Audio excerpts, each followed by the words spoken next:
জয় তারা জয় জয় তারা জয়। নমস্কার বাবা। হাই, এসছিস তোরা? আয় বল ওখানে। জানতে বলেছিলাম, তাই এনেছিস তো? হ্যাঁ বাবা, এনেছি।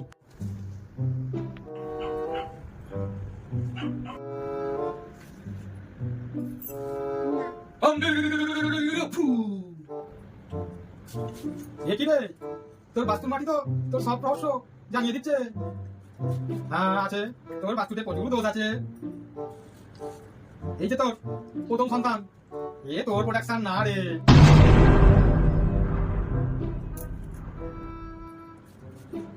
আর তোর বই পেতে যে বাচ্চাটা এখন আছে সেটাও তোর না, বাড়ি থেকে ইম্পোর্ট করা। তোর বইয়ের তো পাশের বাড়ির সঙ্গে লাইন আছে রে। বাবা বলছিলাম, আমার বাড়ি তো অনেক দূরে, তাই এখন যে আমি মাটিটা আনতে পারিনি। এই আপনার এখানে আসার আগে আপনারই বাস্তু মাটিটা আমি নিয়ে এসেছিলাম।